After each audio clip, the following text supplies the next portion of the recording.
Hello and welcome to episode 18 of Unknown to World Known. We're back with Asker, and since you were last with us, we went on a bit of a run and then a bit of a slump. We beat Asane 2-0, Arendelle 1-0, Stordals 3-1 and Eggersons 3-1 before we've then lost to Ailsund, Kongsvinger and Haugesund. In fairness, Kongsvinger are top of the league. I'm pretty sure they're not promoted as champions yet. In the league, as we come into the final two games, we are playing Skeid Football and we're playing Sandnes. So we find ourselves 5 points off the playoffs, which is not great because we've got to win both of these and hope Fredrikstad and Oslo don't win all of theirs. We can afford Sanders to win theirs because we can then, if we beat them, then we can jump above them anyway, provided the goal difference works out. Who are Fredrikstad playing? They're playing Monjardin and Oslo are playing Sandnes. Okay, so they're playing each other. That could prove in our favour. And then the final there, they're playing Bodo, so you'd expect Bodo to beat Fredrikstad.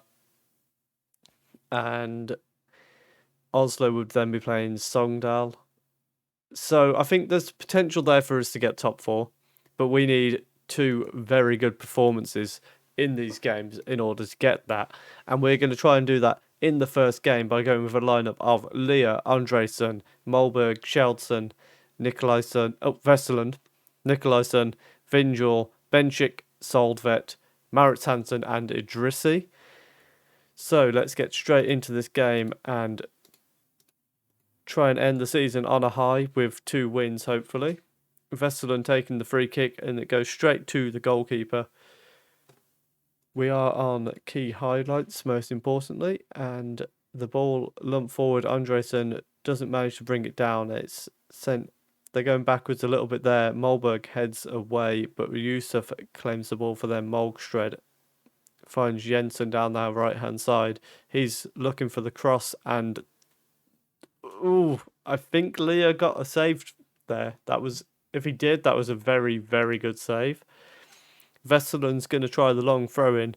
It goes in low. Nikolaisen knocks it back, and it's back with Vesterland. Vinjor just hits it against his man. Shelton is not going to get outpaced there. And now Vinjor send it inside to Nikolaisen, who looks for Solvet, who plays the ball across to Maritz Hansen, who scores and puts us 1-0. 1-0 up. Very good goal there from Maritz Hansen. A good assist. Soldvet trying to make a point here. He has actually, we've had someone in on loan who has been starting on the left wing up until today due to just not being fully fit. He hasn't started this game, but I imagine he will be back in the team most likely. At the moment, everyone else is still 0-0. They really need to fix this latest scores because it doesn't work properly. Like, it gets very confusing as you read down it. We'll basically go off the league table. We might even move it for now because it's not very helpful. Jensen picking the ball up for them, and he's going to try and go down that left-hand side of ours. Hickson and Molgstred passing the ball in between them, and it's through for Jensen, who has his cross blocked, and Solvet now with a chance to break. Idrissi with space to run into. The defender's not going to him, and Idrissi makes it 2-0. 20 goals this season for Idrissi. I think Maritz Hansen was on 19, if I saw that correctly. So we've had a good strike partnership this year. Els Buttingen's got a few himself as well. Good finish from Idrissi there, past the goalkeeper. And from what I can tell, in fact, Sandnes are now winning against Oslo, which means we should have a good chance of jumping them. A draw would probably be the best result out of them for us, to be honest, because we definitely jump above Oslo if they don't win. And it means, well, there again, we've got to beat Sandnes anyway, so I suppose that game doesn't really matter. Moldshred doesn't manage to get the cross in. It's cleared towards Maurits Hansen and Idrissi, who's got Benchik with him, and he plays it to Benchik, and that's a poor shot there. Really should have done better with that. And now it's their throw-in. Husebo throws it to Knudsen, who they work it across nicely onto the right-hand side where Jensen is there, and it's another blocked cross for Jensen, and Soldvedt now picking the ball up, and we've got another chance to get a break on the way. Idrissi passes his man, and he's got a chance to put the ball across. He's gone for goal instead, and it's a dreadful shot. He really should have been going for the cross. This result, as it stands, actually sees us out of playoff contention. From the looks of it there, I think Fredrikstad must be... No, they're not. How are they pulling away from us? Have I got my calculations all wrong? Maybe. And now Christiansen trying to break for them, and Leah saves well, and Malberg clears it into safety. I'm very confused by what's happening in the league at the moment.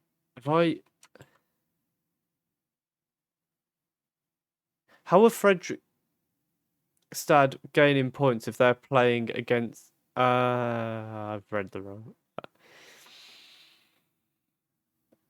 think Fredrikstad are winning, which means this could be the end of it. I've made some big mistakes in my calculations here. And now the ball in. Hickson, cracking goal to get them skied back into this game.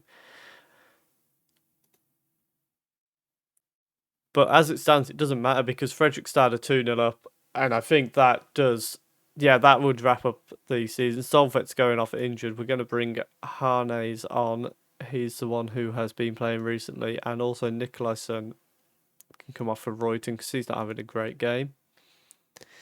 So it's looking more and more like... Yeah, Fredrikstad are 3-0 up. So that pretty much confirms we're not getting the playoffs, barring one brilliant comeback. Reuten somehow didn't manage to score from that. I don't quite know how the keeper's managed to recover that for a save. And he sends it long. Andresen plays it down to Reuten. I think more than anything, I'm a bit disappointed about the fact that we were in such a good position as Idrissi goes round the goalkeeper. The goalkeeper takes ages to recover and he just hits it into the side net. We're going to send Krasniqi on for Benchik because Benchik had not been great today. Andresen going for the cross. It's towards Idrissi, who puts us back 2 goals in the lead. No, he doesn't. It was offside.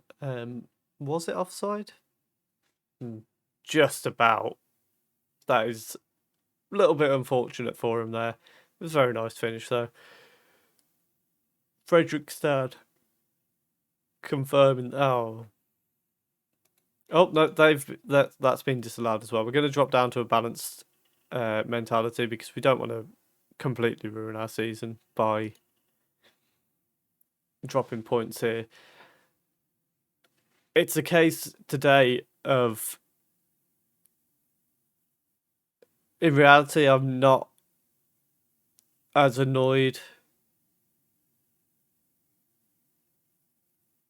because we were never meant to... Oh dear. We were never meant to be in the playoffs this year. This was a year to kind of just secure ourselves in the division. I'm more disappointed because of how well we were looking, but I also mentioned a couple videos back, promotion probably would have been too soon. I was a little bit worried about how close we got at one point. So I'm thinking next year we can make some signings and hopefully come back with a stronger team that can genuinely challenge for hopefully for the title, if anything. So game over there, we did get what we wanted, a 2-1 win. However, we can no longer get into the playoff spots. as Fredrikstad won 5-0 in the end.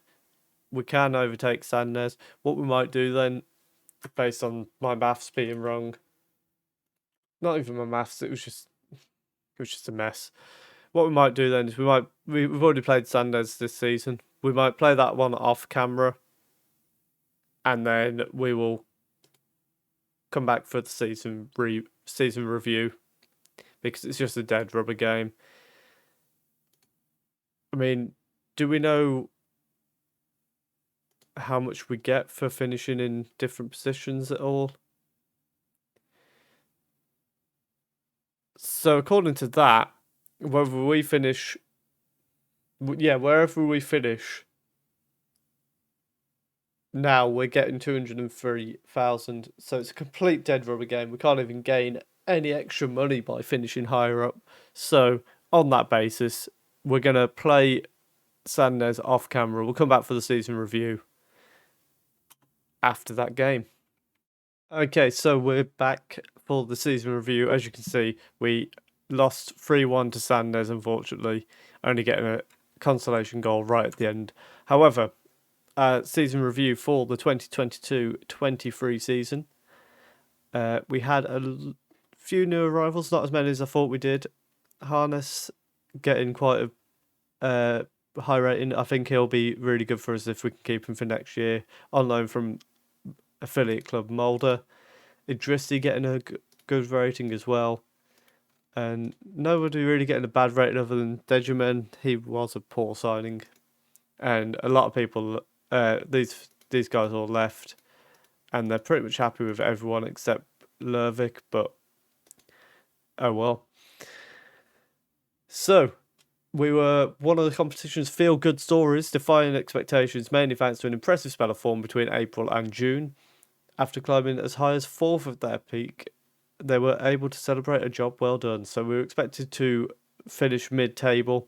We actually managed to end up in the top half, just about. And Idrissi being our top goal scorer of the competition with 19 goals. This is a summary of our season. So as you can see, really, I mean, I'd say the good form that got us up was between May and July, and then we had that little run there, which brought us back up a little bit. In the cup, we only reached the second round when they wanted the third round. It was a very disappointing game we went out in. Moments to remember. So our biggest win was a 6-0 win against Loughton, which was in the cup. Match to remember, our 5-1 win against Mjoljalan. And our goal of the season going to Els Buttingen for this goal. Okay, so this is the goal that gets the goal of the season. Farah playing it through for Els Buttingen, who took it down really well, and a great strike from range. I find it hard to argue that was probably one of our best goals of the season. So moving on to the finances. Our sponsorship has not changed. Our reputation has not changed. We did earn a lot more for broadcast revenue, going up £230,000. A bit more from corporate hospitality, doubling that actually. Competition prize money, an extra 10,000, and match day commercial and retail going up 11,000 as well. We sold 94 shirts this year, earning 2,900. Ben Schick, Farah, Maurits Hansen, Idrissi, and Kranziniki all featuring there. How we lined up. So this was our favoured 11 apparently. So this is how we lined up for the season. Leah in goal, Andresen, Meyer, Molberg and Vesterlund. Strandsgaard is on midfield when he made one substitute appearance for us for some reason. Vinjor, Grovin on the left. Ben Schick up on the right hand side. That's very questionable because it was normally Farah. And then Els Buttingen and Maurits Hansen up front, even though clearly Idrissi was the one. This needs to be fixed because is this our best 11 this year? Because that's just not right. Moving on to the accolades. I did get myself the manager of the month for September. Fans player of the year was Molberg, who was also the young player of the year. Sign of the season, Kjeldsen. Goal of the season for Els Buttingen. Idrissi with 19 goals. Farah with 13 assists, Idrissi with 4 man of the matches, and Molberg getting the highest average rating with a 7.2. And two players managed to get hat-tricks, Maurits Hansen and Idrissi.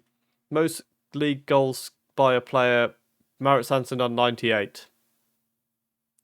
Is that in our history? It's got to be. And highest transfer fee received for Strangstad, who apparently was in our team. Yeah, that makes sense, actually. It's record breakers. Okay. So, that's our season in review. This one's even weird. Oh, this is best 11 overall. So, he's probably from before we arrived. Maurits Hansen out on the right, and Skaug, who hasn't featured for us much recently at all.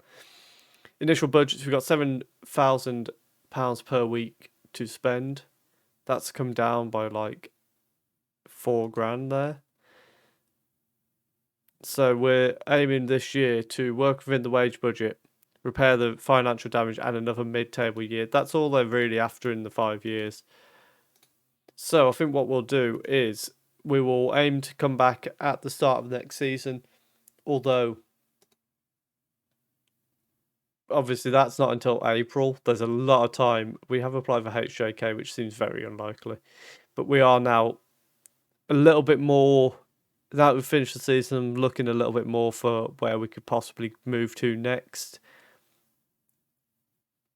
And we're going to be applying for some jobs throughout the summer, throughout the winter for this league, and see if we can find anywhere. We have now got to the stage where we've got the Continental A. Oh no, we're still studying, but we're going to have a Continental A license, which means I think we've only got 1 or 2 more, I believe. If we just search for PEP. Continental Pro license. So yeah, I think there's 1 more after the A level. So we'll probably come back either at the start of the new season or with our new job. We'll find out very soon. If you have enjoyed that, please do leave a like and comment, should we be leaving this summer? And if you have enjoyed that, do subscribe as well, because there's a lot more still to come with this series. And we will see you in the next video. Thank you very much for watching.